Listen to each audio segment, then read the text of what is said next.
À la page santé, je suis avec Raoul Steve Gouloukan. Bonjour. Bonjour. Et dans la page santé de ce mardi, on s'intéresse à l'hygiène autour de la consommation des fruits. Vous dites que certaines précautions s'avèrent nécessaires avant la consommation des fruits. Oui, certaines précautions s'avèrent nécessaires avant la consommation des fruits.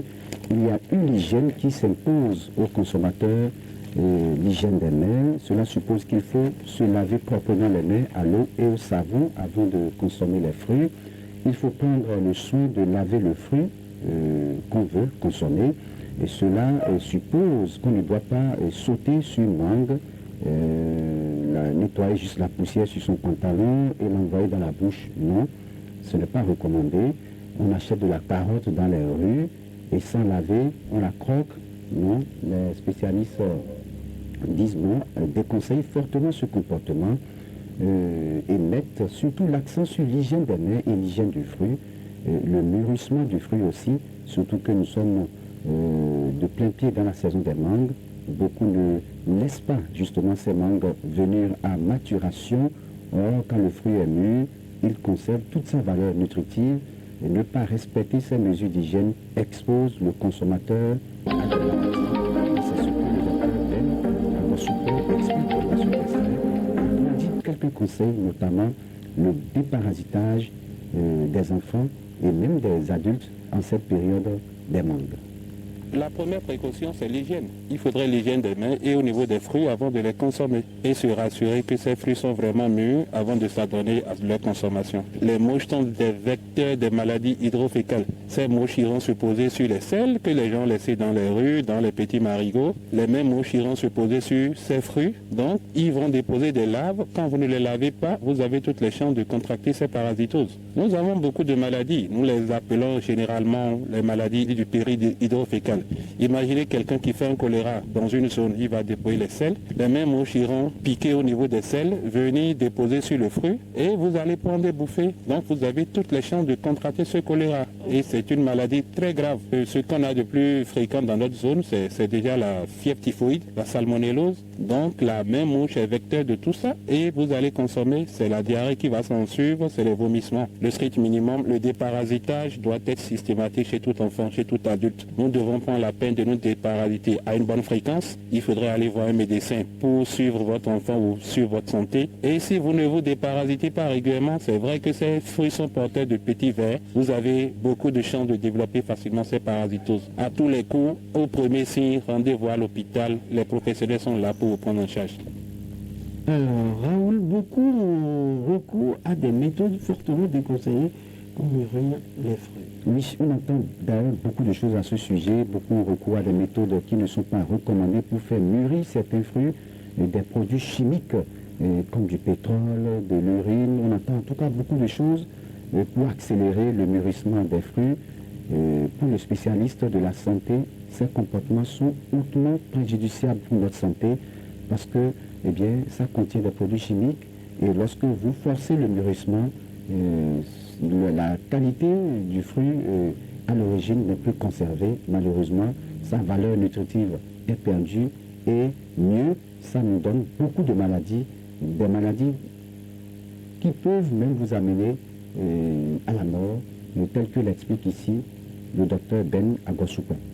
Les produits, les dérivés du pétrole ne sont pas des produits qu'il faut consommer. Je ne connais personne qui boit le pétrole aujourd'hui. Donc quand on prend de ces produits pour faire mûrir ces fruits, ce n'est plus normal, ce n'est pas naturel et vous avez toutes les chances de consommer ces produits dérivés du pétrole qui sont nuisifs et pour le rein et pour le foie. Et demain, vous êtes sujet à faire une insuffisance rénale, vous pouvez faire une intoxication, tout ceci la quantité est importante et on ne maîtrise même pas tout ce qu'ils utilisent. Donc il faudrait rechercher des fruits vraiment mûrs naturellement, prendre la peine de les déposer, les voir mûrir, que de chercher ces moyens de contournement où nous nous exposons à consommer des produits lourds qui sont nuisifs pour notre organisme. Le strict minimum, c'est s'assurer au moins de l'hygiène de vos mains et au moins laver les fruits avec de l'eau potable, les désinfecter, les nettoyer avant de les manger. Si vous les prenez directement quand les mouches se sont posées et vous vous mettez à consommer, vous avez toutes les chances de consommer ce que la mouche a déposé. Dans le strict minimum, comme on l'apprend déjà aux enfants à l'école et au collège, il faut laver les mains avant les repas, laver les aliments, bien les nettoyer avant de les consommer. Voilà, c'est clair. Oui, c'est clair. On doit donc absolument éviter de conserver la banane, la mangue et autres fruits avec des produits chimiques. C'est extrêmement dangereux. Et consommer ces fruits mûris dans ces conditions peut même nous amener à une insuffisance rénale et chronique. Donc on doit laisser le fruit mûrir normalement et naturellement. Et malheureusement, ce que nous sommes en train de voir aujourd'hui, vous pouvez déjà faire un tour dans la ville. Il y a de ces personnes il y a de ces dames aussi, de ces femmes qui vont cueillir ces mangues qui ne sont pas encore mûres. Je dis non, c'est extrêmement grave. Ils vont conserver ces mangues avec des méthodes qui ne sont pas conseillées. Et là, elles cherchent l'argent sur l'autel de notre santé. Et je pense que on doit éviter ça et on ne doit pas acheter ces genres de mangues à nos enfants. Et justement, c'est parce qu'elles ont des acheteurs qu'elles continuent de s'adonner à ces comportements. Il faut laisser la mangue mûrir dans l'arbre normalement. Et là, vous allez même faire encore... Écoutez, quand vous allez sur le marché, la différence est vite faite. Hein. Quand vous voyez une mangue qui est mûrie naturellement et normalement, par rapport à une mangue qu'on a forcé, le mûrissement, vous sentez la différence. Même en termes de goût et tout. Surtout le goût. Surtout le goût. Voilà. Donc je crois que ce n'est pas bien, c'est fortement déconseillé.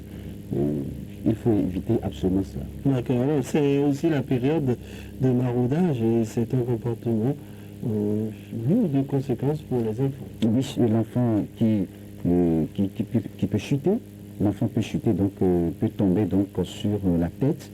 Il peut faire un traumatisme et on le voit, les enfants quittent les classes à midi, font le maraudage. C'est vrai que on est habitué à ça, hein, et on va dire que tout le monde le fait.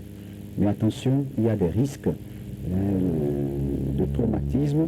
Il va rentrer dans un coma et ça fait beaucoup de dépenses pour les parents. Et si vous avez des chances, vous pouvez le récupérer autrement, vous pouvez perdre votre enfant. Et il y a aussi, n'oublions pas, il y a dans certains arbres, il y a des reptiles qui vont se faufiler dans les feuillages.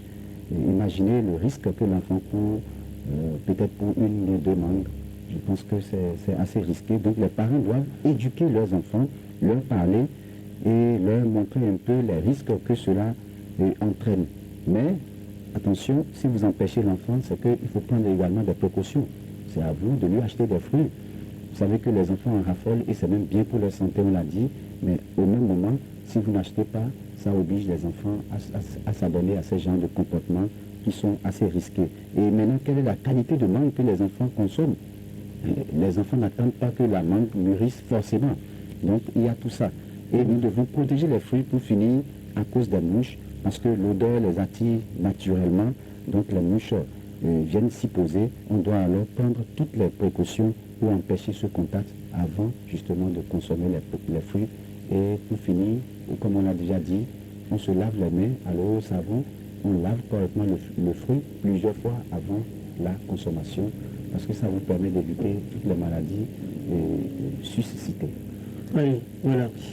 C'est clair. Merci à vous, Raoul Sibouko. Nous sommes dans une période de forte consommation de fruits. De fruits, oui. Surtout que on a entamé le jeûne musulman. Et vous savez, pour rompre le jeûne, on a besoin de fruits. Et je voudrais aussi profiter pour appeler tous les fidèles musulmans à observer ces règles d'hygiène. Parce que ça ne sert à rien de rompre le jeûne avec un fruit qui n'est pas bien lavé. Vous allez finir le jeûne, mais allez dépenser encore à l'hôpital parce que il y a la fièvre typhoïde qui est là, il y a bien d'autres maladies, il y a le choléra et tout. Je pense qu'il faut observer également toutes ces précautions en cette période où on consomme assez de fruits. Qu'Allah nous en préserve. Voilà.